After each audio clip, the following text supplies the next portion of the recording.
ঊনবিংশ শতাব্দীর শুরুর দিকের অন্যতম বিখ্যাত তৈলচিত্রের নাম wanderer above the sea of fog, অর্থাৎ কুয়াশার সাগরের উপরের পথিক। সেটির স্রষ্টা কাসপার ডেভিড ফ্রিডরিশ। তাকে সেই প্রজন্মের সবচেয়ে গুরুত্বপূর্ণ জার্মান শিল্পী হিসেবে বিবেচনা করা হয়। বিখ্যাত ছবিটি সবখানে চোখে পড়ে, বিশেষ করে সামাজিক যোগাযোগ মাধ্যমে এই যুগে তো বটেই।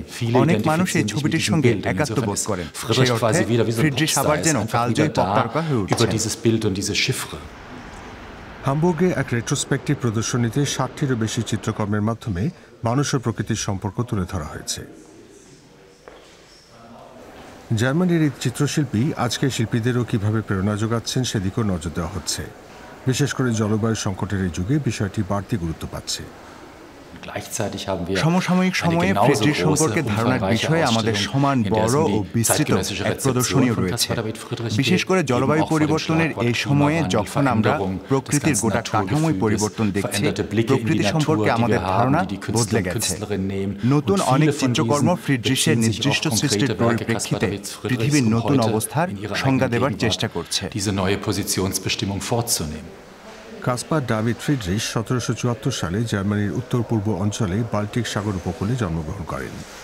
নিজের মা ও ২ ভাই বোনের অকাল মৃত্যু তার শৈশবের উপর কালো ছায়া ফেলেছিল। তার জীবনের অনেকগুলি বছর বিষণ্ণতা ও দারিদ্র্যে ভরা ছিল। তার সৃষ্টিকর্ম এই বিচ্ছিন্নতার প্রতিফলন ঘটায়। তার অনেক চিত্রকর্ম শীতল, অন্ধকার, নিসর্গ ও রুক্ষ প্রকৃতির রূপ তুলে ধরে। ফ্রিডরিশ ঊনবিংশ শতাব্দীর রোমান্টিক আন্দোলনের অন্যতম প্রতিনিধি। যুক্তি, গণিত, বিজ্ঞান সর্বস্ব রেনেসাঁসের ঠিক পরেই সেই প্রবণতা দেখা গিয়েছিল। রোমান্টিকরা জগতের সৌন্দর্য ও বিষয় তুলে ধরতে বেশি আগ্রহী ছিলেন। কিভাবে বিশ্ব চলে সেই উত্তরের সন্ধান তাদের জন্য বেশি গুরুত্বপূর্ণ ছিল না।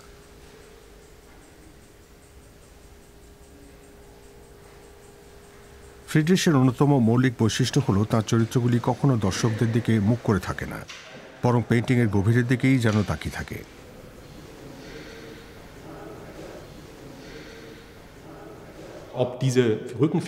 চরিত্রগুলো কোনো নির্দিষ্ট ঘটনার দিকে নজর দিচ্ছে নাকি অন্তর্মুখী দৃষ্টিতে মগ্ন রয়েছে, আমরা আসলে তা জানি না। ফ্রিডরিশের পেইন্টিং সম্পর্কে আমরা কত কি জানি না, আমার মতে আমাদের বারবার তা উপলব্ধি করা উচিত। সেটাও একটা শক্তি হতে পারে। এই রোম্যান্টিক চিত্রশিল্পী সম্পর্কে যা জানা গেছে তা হল মানুষ ও প্রকৃতির মধ্যে সম্পর্কেরই অন্বেষণ ল্যান্ডস্কেপ পেইন্টিং জগতে রূপান্তর আনতে সাহায্য করেছিল। নতুন যুগের এই শিল্পশৈলী ২০০ বছর পরেও প্রাসঙ্গিক থেকে গেছে।